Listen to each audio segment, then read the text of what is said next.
Sobat Mitra Darat, hai, kembali berjumpa bersama saya Cindy dari Studio 7 Ceto, sebuah program podcast terkini yang dibangun oleh Kaula Muda BPTD Wilayah 7 Provinsi Sumatera Selatan dan Bangka Belitung, yang tentunya akan mengupas informasi tentang isu-isu transportasi terkini dan juga teknologi transportasi masa kini, tentunya dengan narasumber yang tidak biasa. Dan hari ini di Ceto, Cindy nggak sendirian lagi. Cindy kedatangan seorang narasumber hebat. Beliau di sela-sela padatnya jadwal kegiatan dan juga aktivitas lainnya, hari ini akhirnya menyempatkan waktunya untuk ngobrol di Ceto. Selamat datang Pak Fahmi. Selamat datang, selamat siang Mbak Cindy. Iya, selamat siang. Gimana kabarnya Bapak? Alhamdulillah sehat walafiat. Alhamdulillah. Terima kasih banyak Pak sudah menyempatkan waktunya untuk hadir di Ceto. Padahal sebenarnya udah beberapa minggu yang lalu menjadwalkan untuk ngobrol sama Bapak, tapi baru hari ini ya Pak. Ya memang di tengah pandemi ini ya, mohon maaf ya, saya tadi sudah melakukan rapid, jadi saya lepas maskernya, alhamdulillah masih diberikan kesehatan ya. Jadi sudah lama sebenarnya kita pengen ngobrol-ngobrol santai ya, Pak. tentang bagaimana kita menyelesaikan isu-isu transportasi, termasuk salah satunya adalah permasalahan odol. Ya. Jadi saya sangat terhormat sekali rasanya bisa duduk berdiskusi dengan presenter hebat ya, teman-teman. Saya juga masih noob nih Bapak. Baik, hari ini saya juga merasa bangga. Terima kasih banyak Bapak sudah berkenan untuk hadir di Ceto. Nanti kita akan ngobrol lebih banyak tentang yang tadi disampaikan oleh Pak Fahmi.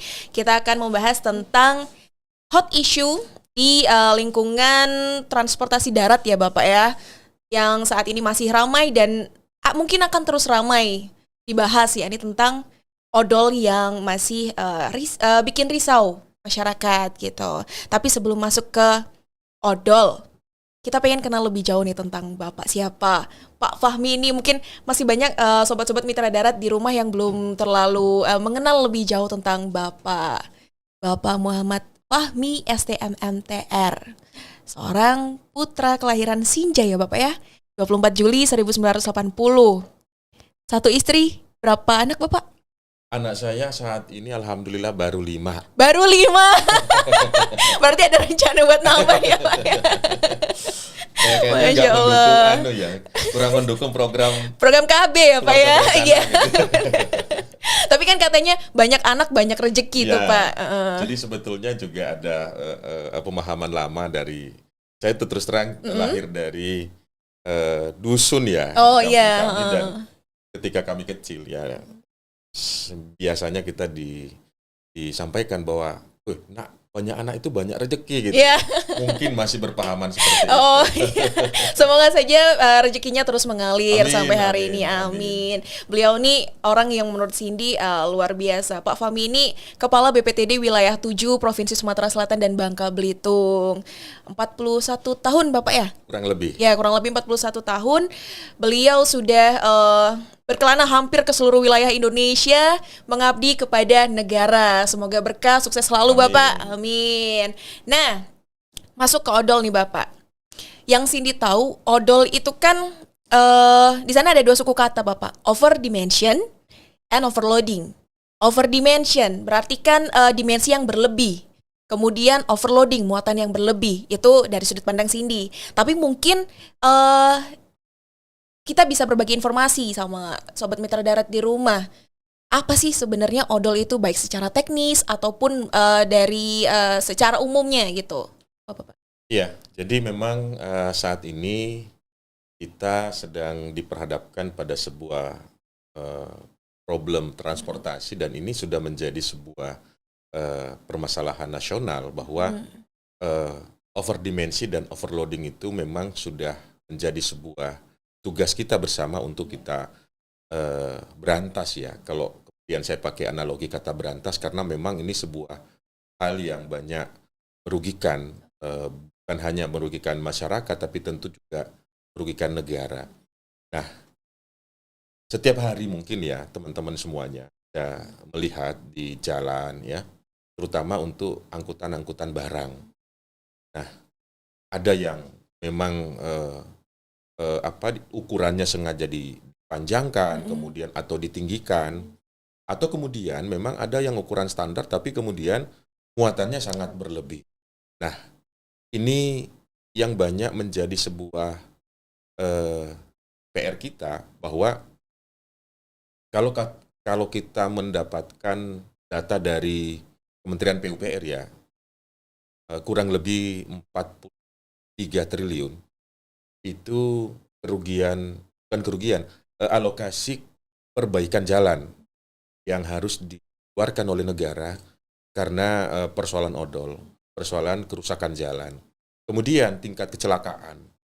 Kita baru-baru kemarin melihat yang terjadi kalau tidak salah di Provinsi Kalimantan Timur ya. Yeah.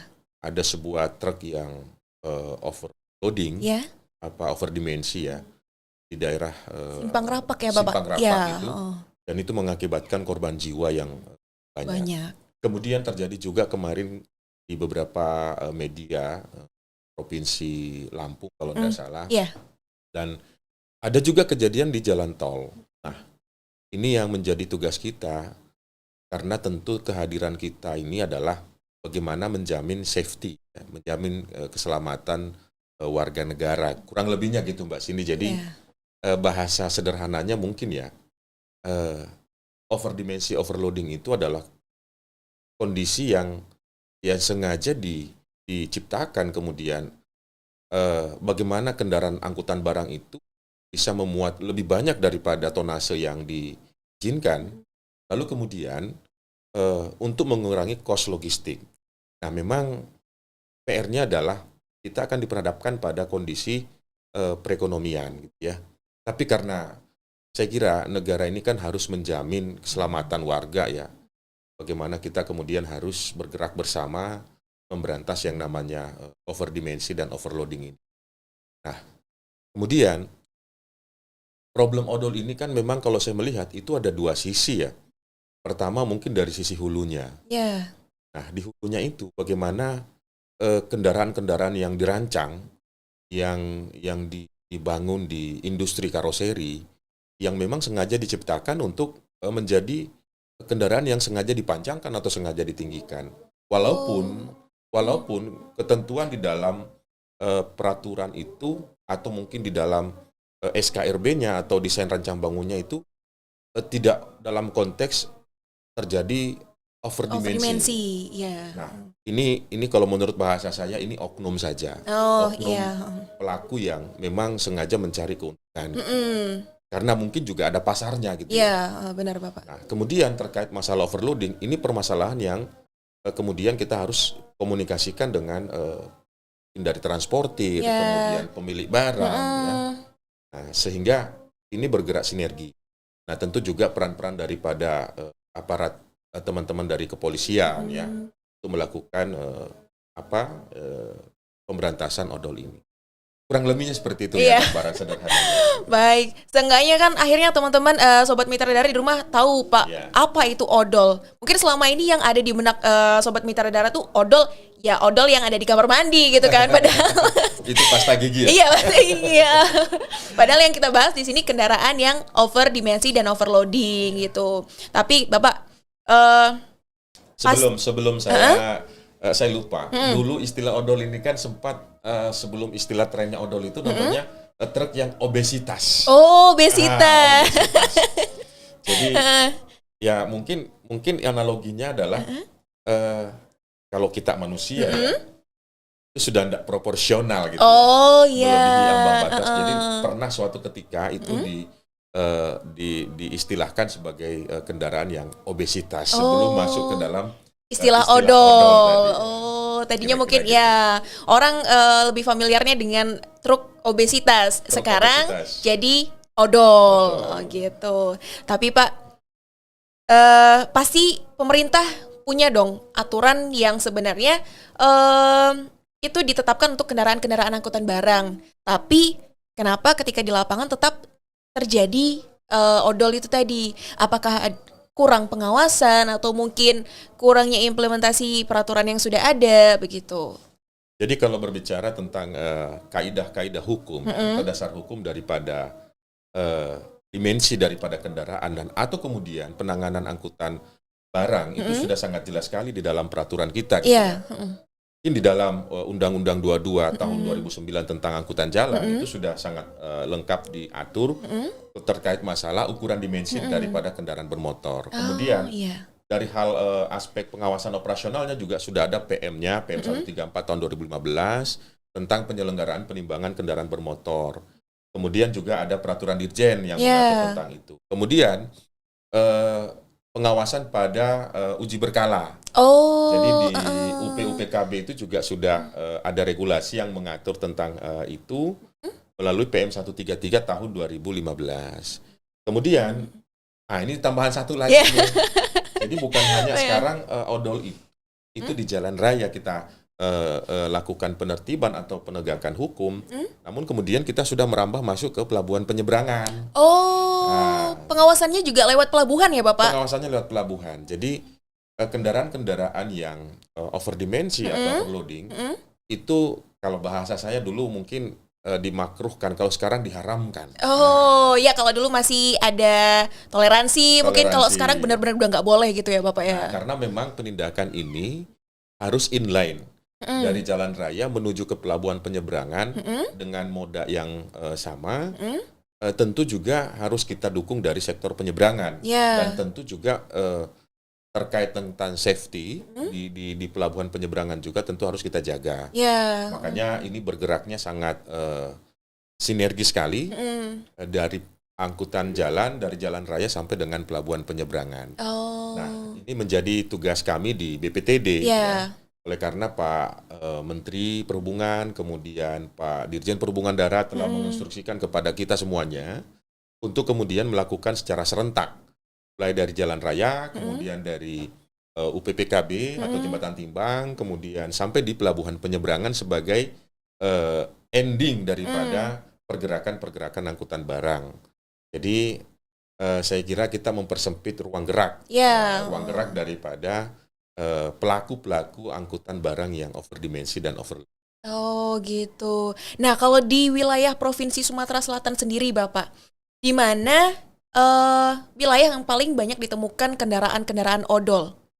Ya, jadi memang di kita, wilayah kita ini kan mencakup 2 provinsi ya. Kalau BPPTD 7 itu membawahi Sumatera Selatan dan Provinsi dan Bangka Belitung. Nah, untuk di wilayah Sumatera Selatan sebenarnya ada dua potensi ya. Yang pertama itu adalah potensi perlintasan. Jadi Sumatera Selatan terutama dari jalur lintas timur, lintas tengah, itu memang banyak dilintasi truk-truk yang berasal dari Pulau Sumatera atau dari Pulau Jawa.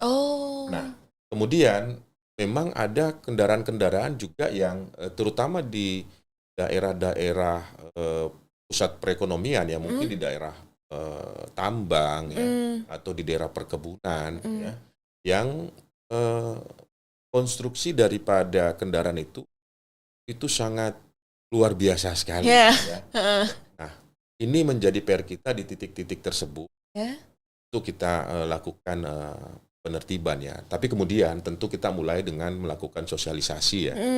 Dan sosialisasi ini sudah kita lakukan sudah dari 2018 rasanya sudah kita mulai ya melakukan sosialisasi secara terus-menerus dan kemudian target kita tahun 2023. Nah, ini yang perlu saya tegaskan bahwa masih banyak berkembang isu-isu di masyarakat kita, terutama pelaku-pelaku usaha di bidang angkutan jalan. Bahwa di 2023 itu baru akan dilakukan penegakan hukum. Nah, ini yang perlu kita luruskan bahwa sebetulnya target pemerintah adalah tahun 2023 Januari. Nah, ini perlu dicatat. Januari itu sudah tidak ada lagi yang odol. Jadi bukan penindakannya di 2023. Nah, makanya di tahun 2022 ini kita punya PR kurang lebih sekitar 10 bulan ke depan. Untuk membereskan terkait masalah overdimensi dan overloading. Berarti garis finishnya sebenarnya di awal 2023 ya Bapak ya? Jadi garis finishnya itu per 1 Januari 2023 itu target zero odol itu sudah berkurang jauh. Ya. berkurang jauh. Walaupun memang ya untuk sampai pada betul-betul angka zero itu kan kita butuh upaya-upaya. Usaha. Ya, benar Tapi Bapak. kemudian target 1 Januari itu apapun itu harus kita capai dengan maksimal. Ya. Nah, terkait dengan target yang sudah ditetapkan tadi Bapak, apa upaya atau mungkin strategi baik dari BPTD maupun dari instruksi dari kantor pusat dari Kementerian Perhubungan untuk dilakukan supaya tercapai target yang sudah ditentukan tadi? Ya, ini bagus sekali ya karena gini, strategi kita di dalam hal penanganan masalah odol ini ada 2 hal. Pertama secara internal. Memang sebagai leading di dalam hal penanganan pemberantasan odol, di internal BPTD 7 itu sudah membentuk tim Satgas khusus. Wah, keren nih. Kita sudah membentuk tim Satgas khusus dan kita beri nama Sikat Odol. Wah, namanya udah ngeri tuh. Namanya udah ngeri tuh.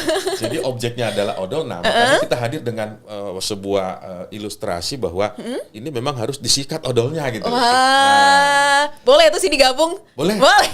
Nanti semakin banyak yang bergabung kan itu semakin memberikan banyak warna gitu ya. Tapi kemudian memberikan effort yang luar biasa. Ya, luar biasa. Nah, kemudian untuk di eksternalnya kita sudah melakukan koordinasi dengan stakeholder ya, termasuk dengan kepolisian. Ya. Kami kemarin sudah melakukan diskusi, dialog, kemudian bersepakat dengan Direktorat Lalu Lintas Jalan ya, kepolisian, Kapolda Sumsel Sumatera Selatan ya, supaya ini bisa kita bergerak bersama. Kemudian kita juga menggandeng asosiasi. Nah, asosiasi-asosiasi yang bergerak di bidang itu juga sudah kita ajak, kita sampaikan bahwa ini harus kita dukung bersama. Dan kemudian kita juga mengajak industri karoseri. Industri karoserinya pun kita lakukan sosialisasi, kita ajak, kita sampaikan, dan ya mohon maaf, sesekali juga kita berikan semacam shock terapi kan? Shock terapi. Ternyata ada. Ada shock terapinya. Apa bentuknya Bapak? Shock terapinya itu sudah beberapa kali kita melakukan pemotongan normalisasi. Itu sebagai bentuk strategi? Itu sebagai bentuk strategi juga, dan kemudian ini bentuk kampanye yang harus kita gaungkan, dan mereka juga harus serius bahwa loh, pemerintah sekarang sudah serius loh. Jangankan kalau terjadi kendaraan-kendaraan yang ukurannya dipanjang-panjangkan, kita tidak segan-segan untuk melakukan normalisasi. Nah, kita potong. Alhamdulillah kita sudah melakukan deklarasi bersama, dan tentu juga kemarin Bapak Gubernur Sumatera Selatan lakukan deklarasi dengan seluruh kita di Provinsi Sumatera Selatan, dan itu kemarin kita melakukan normalisasi di Gria Agung ya, di Gria Agung, di kediaman Bapak Gubernur Sumatera Selatan. Saya kira ini sudah mendapatkan respon yang positif sekali daripada pemerintah provinsi ya, bahwa apa yang kita lakukan terkait masalah penanganan odol ini sudah sangat serius sekali. Iya. Nggak main-main lagi nih ya Pak. Main jadi, tegas. Tidak ada lagi sekarang yang bisa toleransi gitu ya. Mulai dari hulu sampai kemudian di hilirnya.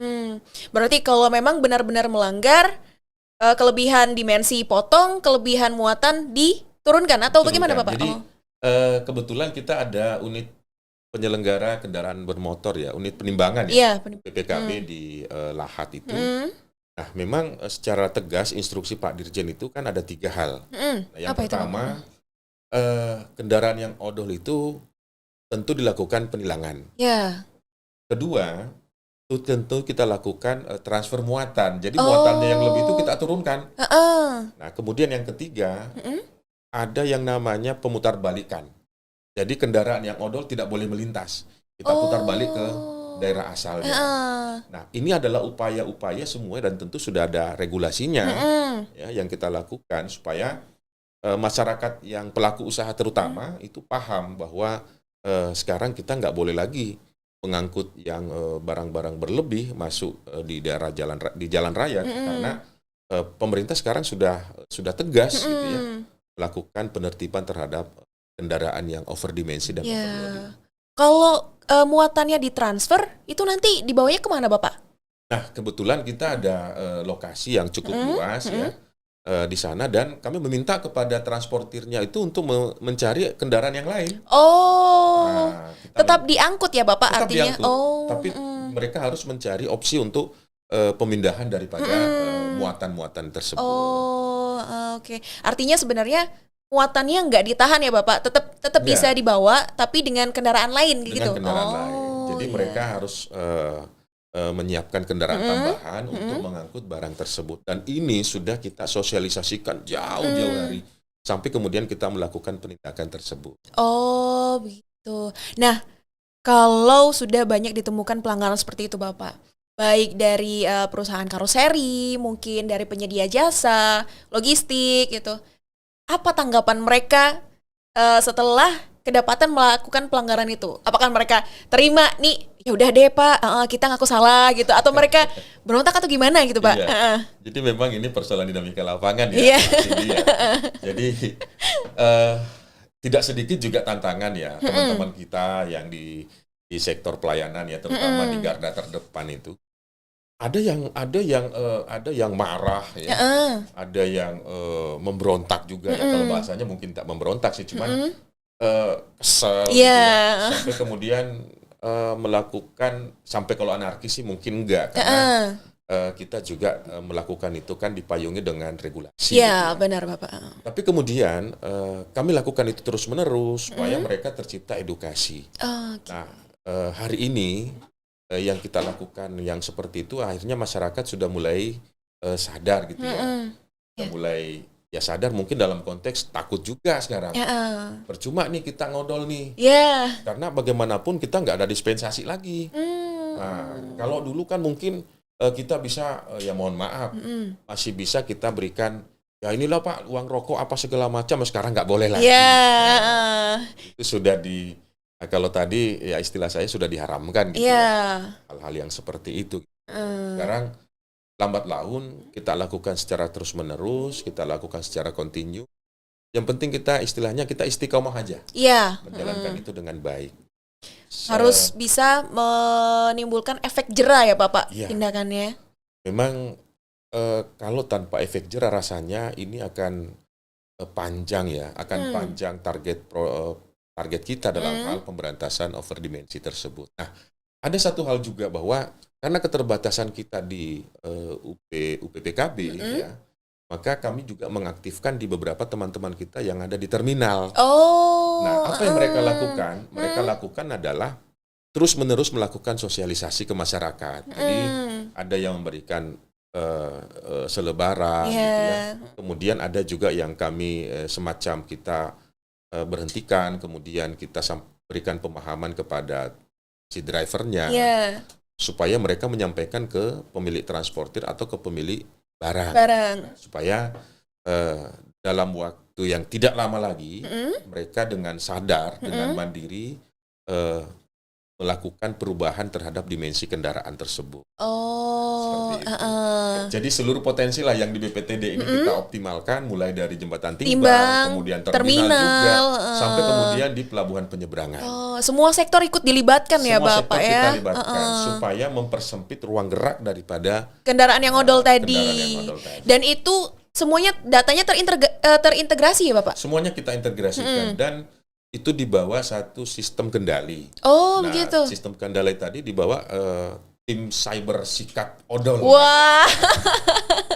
Oke, keren ya. Boleh deh nanti Cindy gabung di tim itu Bapak? Sangat boleh sekali. Baik. Suatu hari mungkin saya mau menyarankan kepada Mbak Cindy untuk kita komandan cyber sikat odol kita datangkan di sini. Boleh, baik. Jadi dia akan bercerita tentang pengalaman mereka, teman-teman kita. Kemudian tentu punya target juga, tentu punya strategi juga. Nah, itu perlu kita gali, perlu kita pertajam progres yang mereka telah lakukan. Dan saya kira dia akan dengan senang hati untuk diundang. Apalagi tampil di podcast Studio 7 ini yang luar biasa sekali. Namanya aja Ceto nih, cerita transportasi kita. Luar biasa. Insya Allah. Nah, kalau itu kan tadi timnya namanya Satgas Sikat odol ya Bapak ya. Salah satu program yang paling digaungkan oleh tim itu apa Pak? Programnya? Salah satu yang kita gaungkan sekarang adalah normalisasi terlebih dahulu. Normalisasi. Kemudian tentu yang di UPPKB itu adalah transfer muatan. Ini kita dorong terus. Nah, kemudian kami juga bekerja sama dengan Dinas Perhubungan ya, Dinas Perhubungan Provinsi dan Kabupaten Kota untuk turun bersama dengan jajaran kepolisian dan kami juga dibantu oleh TNI ya dalam hal melakukan penegakan hukum terkait masalah odol. Pada prinsipnya adalah target kita 2023 Januari odol itu sudah kita bereskan. Ya, oke. Jadi semua instrumen-instrumen yang telah digariskan dan telah ada regulasinya itu kita laksanakan secara utuh. Kita laksanakan secara utuh, dipimpin oleh di Satgas sendiri. Saya termasuk juga ada di situ selaku kepala balai. Kemudian tim-tim kita yang bekerja dan dibantu dari teman-teman dari kepolisian. Nah, ada hal satu yang menarik kemarin, progres yang sangat positif sekali karena kita sempat rapat ya dengan jajaran Korlantas Polri dan menginstruksikan kepada seluruh jajaran kepolisian di daerah untuk bergerak bersama menjadi leading sektor untuk pemberantasan odol. Nah, ini saya kira hal yang kita sangat nantikan karena ini adalah saya bentuk kolaborasi, bentuk kerjasama tim, kerjasama yang luar biasa supaya ini progresnya bisa lebih baik, bisa lebih cepat. Kalau dari pihak kepolisian sendiri atau mungkin TNI Polri ya Bapak, mereka punya target tersendiri nggak Bapak? Atau selaras dengan ini Kementerian Perhubungan? Ya tentu karena kita bergerak pada payung hukum yang sama. Jadi kalau di kita akan menerapkan pasal 277 terkait tentang penanganan odol. Artinya kita akan bawa ke ranah hukum. Ranah hukum setelah dilakukan penyelidikan, penyidikan, pemberkasan, kemudian kita bawa ke meja persidangan dan itu hukumannya adalah secara nominal 24 juta atau denda hukuman badan ya, selama 1 tahun. Nah, ini akan kita lakukan di tahun ini. Nah, kemudian teman-teman dari kepolisian juga akan menerapkan instrumen-instrumen yang hukum yang lainnya supaya memang ini akan menimbulkan efek jerah. Jadi pada prinsipnya adalah bukan lagi karena sosialisasi sudah. Normalisasi sudah. Nah, sekarang kita fokus kepada penegakan hukumnya. Inilah yang menjadi concern kita dan kita sudah siapkan SDM yang mumpuni. Kita punya PPNS yang akan melakukan itu semuanya. Penguji juga dilibatkan tentunya Bapak ya. Nah, makanya kami menghimbau nih kepada teman-teman transportir pengangkut barang ya. Mulai berpikir-pikir sekarang karena pasti akan kita bawa ke ranah hukum. Sampai dengan proses ingkrah. Ada keputusan pengadilan terkait masalah pelanggaran odol. Gitu. Jadi itu tadi dendanya 24 juta rupiah atau kurungan pidana pidana 1 tahun. 1 tahun. Boleh deh Sobat Mitra Darat sambil dipikir-pikir nih ya punya usaha logistik atau mungkin punya usaha transportir gitu, sambil dipikirin nih untung ruginya gimana sih kalau melakukan pelanggaran kayak gitu, daripada dimasukin penjara ya Bapak ya, atau mungkin harus membayar denda, kan lumayan buat yang lain gitu kan Pak ya. Itu. Nah, kalau ini Pak terkait dengan penindakan ya Bapak, apakah Kementerian Perhubungan dalam hal ini kita BPTD punya peran dalam hal penindakan atau itu hanya sebenarnya untuk kepolisian saja? Undang-Undang 22 tahun 2009 sudah mengamanahkan di pasal 277 tadi bahwa itu ranah kita ya, ranahnya di Kementerian Perhubungan untuk menegakkan menggunakan pendekatan pasal 277 tadi. Nah, sehingga ini betul-betul kita lakukan, kita dorong ya. Dan insya Allah tahun ini kita jalankan betul-betul amanah undang-undang tersebut. Ya, pertanyaannya kemudian kemarin kok nggak dilakukan? Nah, mungkin memang di tahun kemarin juga di beberapa lokasi di Indonesia itu sudah dijalankan. Namun demikian kita tentu punya strategi ya. Artinya sebuah kebijakan itu kan kita harus mulai dari tahapan sosialisasi. Iya. Mungkin awalnya masyarakat belum tahu. Mm-mm. Kemudian kita lakukan upaya-upaya mitigasi dengan cara transfer muatan tadi.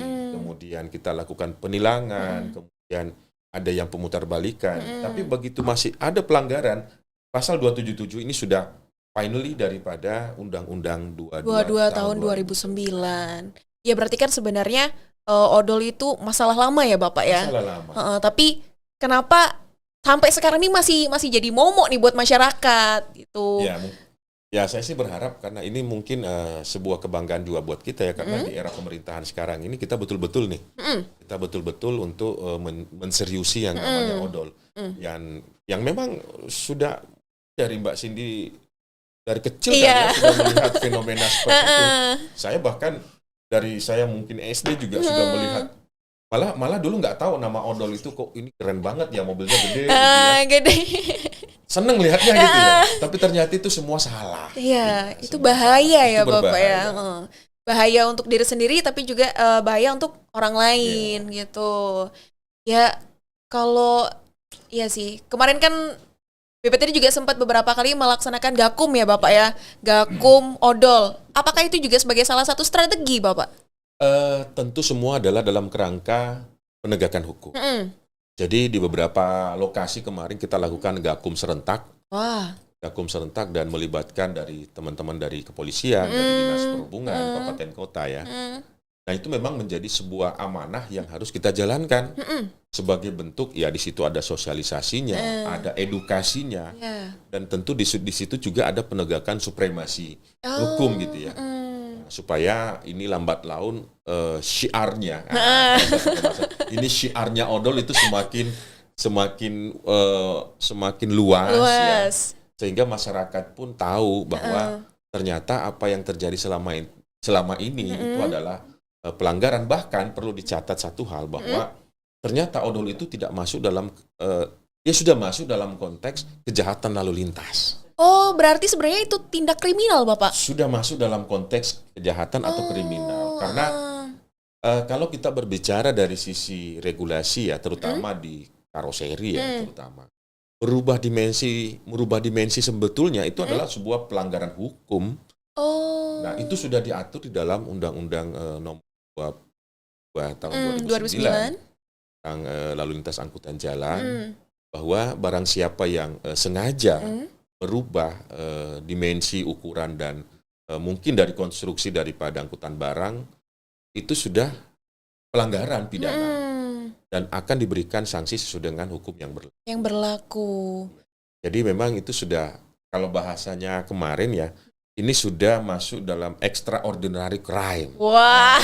Kejahatan yang luar biasa. Nah, artinya kalau sudah dikategorikan kejahatan luar biasa, memang butuh upaya-upaya yang luar biasa. Untuk penanganannya, untuk Bapak penanganannya, ya. Gitu ya. Jadi tidak bisa lagi kita hanya sebatas biasa-biasa saja.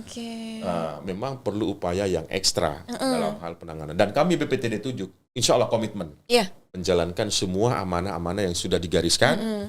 Dan tentu juga pemerintah pusat atau pimpinan kita, pimpinan di Kementerian Perhubungan, terutama di Dirjen Perhubungan Darat, itu sudah sangat concern sekali, sangat fokus sekali. Pokoknya kalau kami ini setiap hari disuguhi dengan menu-menu odol.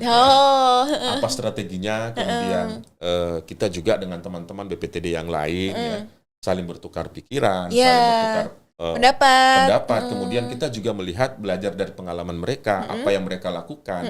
Ya paling tidak mungkin kita ATM, ambil tiru modifikasi. Wih, sini baru tahu, baru dengerin. Keren. Kita ATM aja. Sehingga apa yang teman-teman yang berhasil dilakukan di tempat lain, ya saya kira tidak salah ketika kita melakukan di sini gitu. Supaya ini penanganannya bisa lebih masif, optimal ya, lebih serentak. Saya membayangkan suatu ketika ya kita membuat suatu kegiatan. Hari itu dari Sabang sampai Merauke kita melakukan gakum odol se-Indonesia. Serentak. Serentak. Ini saya bayangkan gemanya itu luar biasa. Iya. Gitu ya. Kemarin yang satu provinsi aja udah bikin ger di mana-mana gitu ya Pak, apalagi se-Indonesia gitu kan. Dan tentu ini adalah semua upaya menuju Indonesia Zero Odol tahun 2023. Terkait dengan target dan strategi dari BPTD sendiri, Bapak BPTD wilayah 7, ada rencana apa ya? Strategi ekstrim kah untuk ini optimalisasi target? Tentu kita harus punya, sekarang kita sudah membuat timeline ya. Timeline itu per bulan, triwulan, 6 bulan ke depan. Ini sudah ada timelinenya. Yeah. Nah, timeline itu dicapai tentu butuh strategi. Nah, strategi pertama kita adalah kita kolaborasi stakeholder dulu. Nah, kita harus kompak nih dengan stakeholder dulu nih.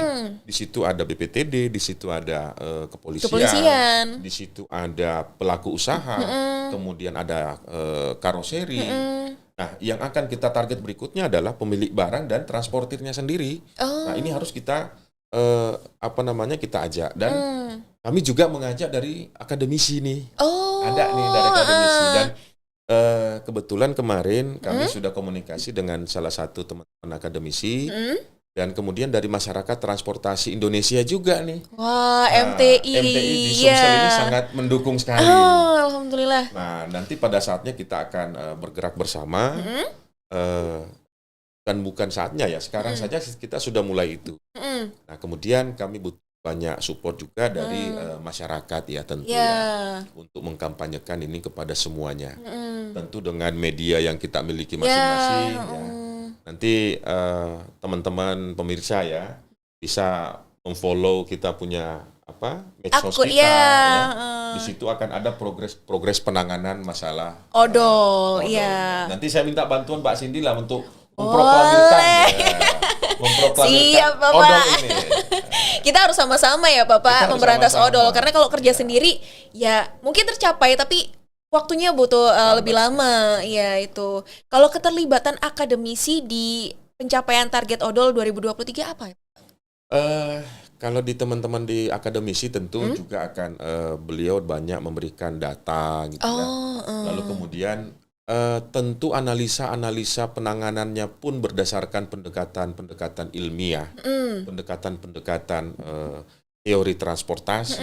Itu kita butuhkan karena secara saintifik ya, secara keilmuannya yang mereka miliki, ini sedikit banyaknya memberikan warna kepada kita bahwa ketika ada perbaikan, kita perlu penguatan regulasi, tentu kan berdasarkan kajian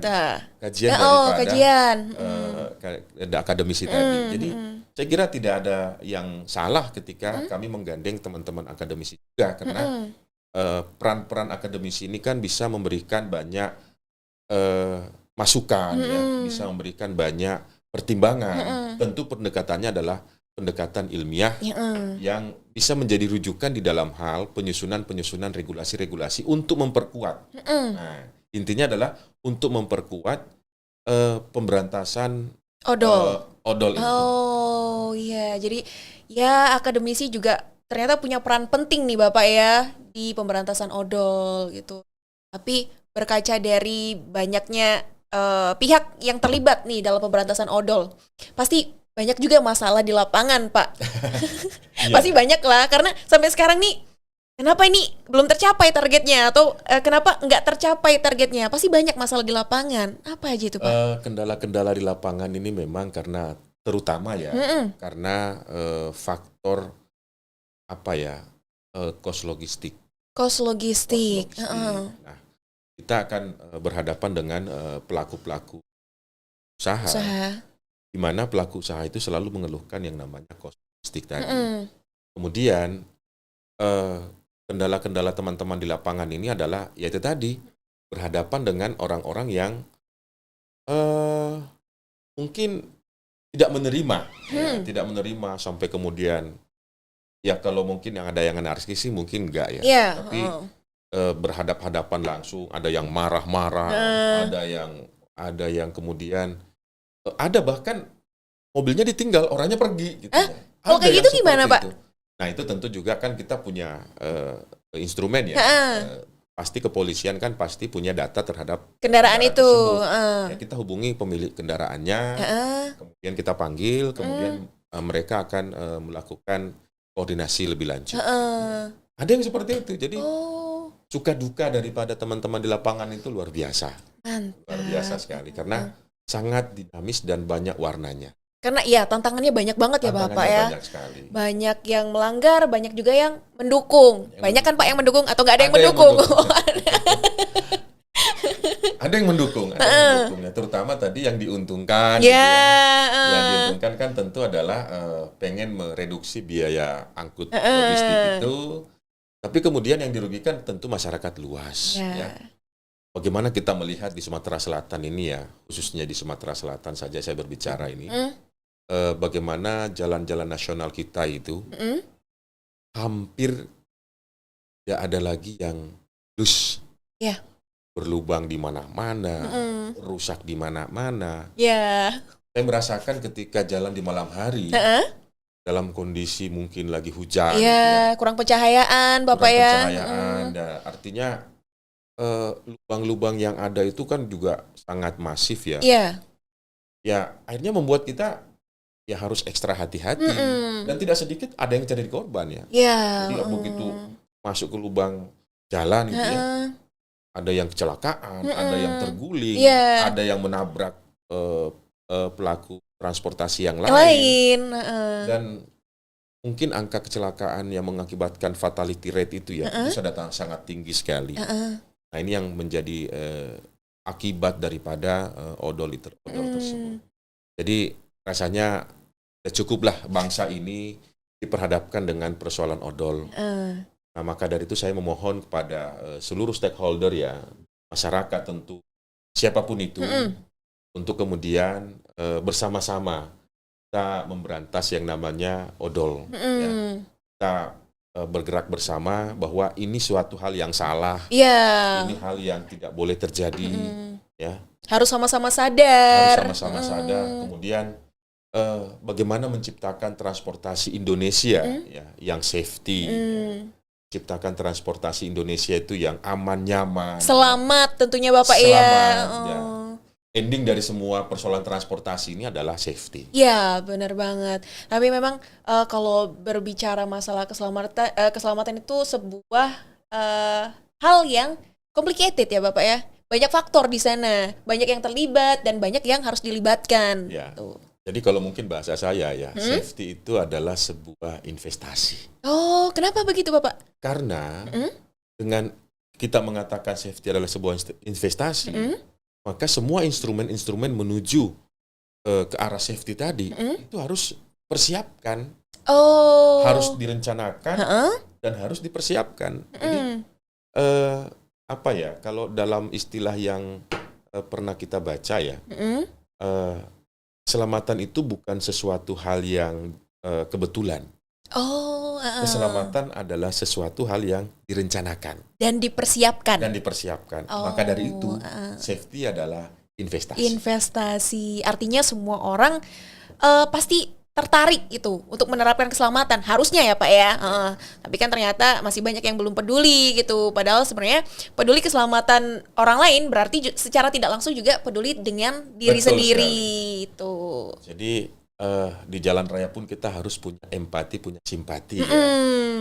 Dan kita saja yang di jalan raya yang harus kita utamakan. Di situ juga ada orang-orang lain gitu ya. Supaya tercipta harmonisasi. Safety di jalan raya atau safety di transportasi adalah sebuah keniscayaan. Soalnya seringnya gini Pak, kalau ketika udah dijalani udah kayak ini loh aku, egonya masing-masing ditinggiin gitu. Padahal kan nggak cuma kita sendiri yang ada di jalan, banyak pengguna jalan lain yang juga turut menggunakan fasilitas sarana dan prasarana transportasi. Kadang saya takut loh Mbak Cindy itu. Kenapa Pak? Tiba-tiba misalnya keluar ya, karena Sabtu Minggu jalan, gitu, sendiri, gitu. Melihat fenomena pelaku-pelaku pejalan pengguna jalan itu, ya tidak sedikit kadang-kadang hanya persoalan sepele berantem. Contohnya Pak, sepelenya tuh? Jadi kadang-kadang di traffic light, gitu. atau kemudian terjadi bottleneck, Heeh. saling mendahului, Ya, rebutan ya Pak ya. buka kaca terus jotos, angkat tangan gini. Saya tuh kadang-kadang takut aja. Takut. Kok bangsa saya masih seperti ini gitu Iya. ya. Nah makanya tentu kita tugas pemerintah adalah bagaimana memberikan edukasi juga kepada pengguna-pengguna jalan ya, untuk lebih bermartabat, berempati, lebih bersimpati satu dengan yang lain, belajar antri ya, jangan gerasa gerusu. Iya. Toh juga kalau ngantri kan bedanya dengan yang di depan dengan di belakang itu kan paling berapa menit sih? Iya, cuman beda masalah waktu aja. Masalah waktu aja. Heeh. Daripada rebutan malah nggak sampai Nggak gitu kan sampai, Pak ya. berantem ujungnya Nah, kan. udah berantem nanti di jalan ada apa-apa Iya, lagi itu. gitu. Kalau ngomongin masalah target tuh tadi Bapak ya. Ya target. Selain daripada pihak Kementerian Perhubungan, terus juga kepolisian, organisasi-organisasi akademisi tadi Bapak, TNI Polri, itu yang dilibatkan dalam pengawasan dan juga penindakan, ada lagi nggak Pak? Tentu harus ada pengawasan masyarakat juga. Oh, masyarakat dilibatkan juga? Masyarakat harus kita libatkan. Oh, Jadi, siapa saja itu Pak? ini cerita dulu. Ada sebuah wilayah di provinsi, kalau tidak salah di Pulau Jawa ya, itu masyarakatnya malah melakukan demonstrasi menolak odol. Oh, Ada yang sudah seperti itu. Artinya masyarakat yang memang betul-betul mungkin sadar ya, membantu pemerintah memberantas odol. odol. Nah, mungkin di Sumatera Selatan ini juga sudah banyak masyarakat kita yang kesel nih. Nah, bukan berarti mereka melakukan sebuah gerakan demonstrasi di tengah jalan, kemudian yang odol nggak boleh lewat. Nah, ini tentu juga kita harus mendengarkan masyarakat. Jadi pengawasan dari pemerintah itu adalah hal yang wajib. Kemudian tentu masyarakat juga bisa berpartisipasi di dalam hal pengawasan tersebut. Jadi sinergi dan kolaborasi baik pemerintah, masyarakat, aparat ya. Ini semakin mempersempit ruang gerak daripada pelaku odol tuh. Oh, gitu. Ya, berarti kan sebenarnya pasti ada pihak yang untung dan yang buntung. Tadi kan Bapak udah sebutkan tuh, sebenarnya siapa sih Pak yang untung, terus siapa juga yang buntung gitu. Jadi kalau pertanyaannya Mbak Cindy ini kan ada kontranya ya. Yeah. Kalau di masa odol ada yang untung, ada yang buntung. Kalau di masa suatu ketika tidak odol, ada yang untung, ada yang buntung juga kali ya. Iya juga sih, benar. Jadi mungkin di era seperti sekarang ini ya, masih ada kita lihat fenomena odol di jalan raya. Tentu yang diuntungkan adalah pemilik barang yang mengejar untung maksimum. Cost tadi ya Bapak. Tapi kemudian tidak mengangkut logistik tersebut sesuai dengan kaidah atau dalam bahasa terangnya tadi ya, melakukan praktek-praktek odol karena mengejar selisih yang banyak. Nah, yang dirugikan ya tentu banyak ya, mulai daripada negara pun dirugikan, kemudian masyarakat pengguna jalan yang lain yang mengakibatkan kecelakaan, kemudian tentu juga masih ada juga sih ya masyarakat kita atau pelaku usaha itu yang taat. Nah, kasihan yang taat ini. Nah, yang taat ini tentu harus juga istiqomah lah. Jangan konsisten ya Bapak ya. Harus konsisten. Nah, mungkin kira-kira kalau ditanyakan siapa yang untung, siapa yang buntung itu tadi ya kembali ke masyarakat. Nah, pasca nanti setelah kita berharap 2023 ini sudah odol sudah selesai. Amin. Maka kita berharap semua diuntungkan. Ya, harus tidak gitu. Tidak ada lagi yang dibuntungkan gitu ya. Semua harus diuntungkan, termasuk pelaku-pelaku usaha sendiri harus diuntungkan. Nah, tentu nanti ke depan ada banyak instrumen-instrumen supaya pergerakan ekonomi juga harus baik gitu ya. Kita juga selaku pengampuh tugas sektor transportasi itu juga harus memastikan bahwa layanan kita safety, layanan kita baik, layanan kita itu berkeadilan buat seluruh masyarakat. Kira-kira gitu, Mbak Cindy. Emang kalau ngomongin masalah transport tuh kan luas ya Bapak ya. Luas sekali. Luas sekali. Luas Ada apalagi darat nih. Pelabuhan, terminal, terus juga jembatan timbang atau PKB itu kan juga masuk ranahnya darat ya Bapak ya. Ada sebuah anekdot gini, kenapa kemudian persoalan di darat itu semakin meluas? Karena semua moda mendarat. Yo, Dari iya, mendarat. Dari laut ke mendarat. darat, dari kereta api pun ke darat gitu ya. Walaupun kereta api juga masih bagian daripada transportasi darat, tapi kemudian ending daripada ujung perjalanan moda itu adanya di darat. Sehingga kita memang harus lebih prepare, ya. Harus lebih aware, harus lebih mempersiapkan pelayanan, terutama di transportasi darat itu dengan lebih baik. Kalau dari Bapak pribadi nih, mungkin ada nggak Pak harapan-harapan khusus nih terkait dengan keselamatan yang ada kaitannya dengan odol? Apa harapan Bapak? Tentu harapan saya ya secara pribadi ya. Ya harapan utama saya tidak ada lagi odol itu ya. Tidak ada lagi odol, tapi kemudian ekonomi bangkit. Oh iya. Di masa pandemi seperti sekarang ini ya, tentu semua hampir merasakan dampak. Tapi kemudian Indonesia tidak boleh kalah dengan pandemi.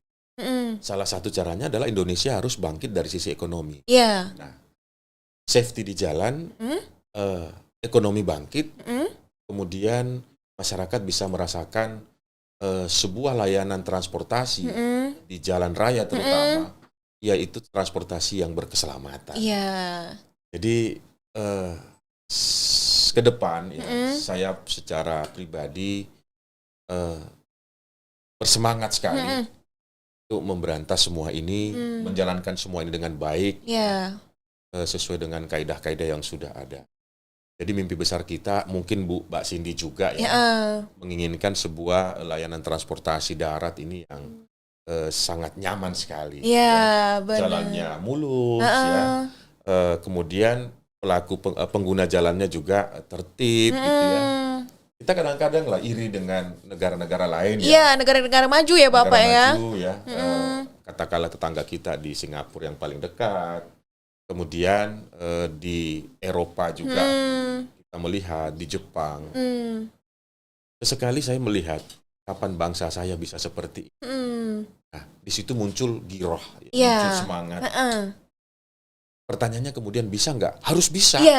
Harus bisa. Nah, caranya bagaimana? Nah, itu yang kita pikirkan. Ya tampaknya apa yang menjadi harapan Bapak juga pasti menjadi harapan Sobat Mitra Darat dimanapun berada gitu kan. Gak cuma Bapak sendiri, tapi itu juga mimpi Cindy, mimpi Sobat Mitra Darat dimanapun berada gitu. Kita harus peduli, saling peduli intinya ya Bapak ya. Karena kalau kita hanya mempedulikan diri sendiri, kapan kita mau peduli sama orang lain? Betul gitu. Sekali. Dan itu ya harus kita mulai dari sekarang. Kalau nggak sekarang, kapan lagi? Kan. Peduli dengan keselamatan orang lain, secara tidak langsung kita juga peduli dengan keselamatan diri sendiri. Ya, baik. Terima kasih banyak Pak Fahmi. Terima kasih Mbak Cindy. Ya. Luar biasa ya. Saya yang berterima kasih nih Bapak karena akhirnya bisa ngobrol sama Bapak. Beliau ini orang sibuk tuh. Beliau orang sibuk tapi masih mempunyai kesempatan meluangkan waktunya untuk ngobrol di Ceto. Tentunya buat sharing biar Sobat Mitra Darat banyak taunya nih gitu. Saya terima kasih sekali ya sudah bertemu dengan presenter yang sangat keren. Presenter yang luar biasa. Gak kalah sama artis ibu kota ya Bapak ya? Sama artis ibu kota. Saya sampai menjawabnya itu agak apa ya? Karena pertanyaannya itu luar biasa. Gitu ya. Tentu juga saya harus memberikan sebuah argumentasi yang masyarakat harus bisa diyakinkan bahwa apa yang dilakukan kita ini sesuatu hal yang baik, yang benar, ya. Mengajak, kemudian mengedukasi dan pokoknya keren deh, keren. Keren ya. Semoga nanti punya kesempatan lagi buat ngobrol sama Bapak. Semoga sehat selalu. Amin. Dan buat Sobat Mitra Darat juga dimanapun berada, karena kita masih dalam kondisi pandemi ya Pak ya. Jangan lupa jaga kesehatan, jaga protokol kesehatan, pakai masker, cuci tangan, makan makanan yang bergizi kan, jaga imunnya, jaga moodnya, stay healthy, stay safety. Stay happy kalau kata orang ya Pak ya. Kita harus senang dimanapun kita berada. Oke, terima kasih banyak buat Sobat Mitra Darat dimanapun berada. Kita akan ketemu di episode selanjutnya. Terima kasih banyak Bapak. Dadah.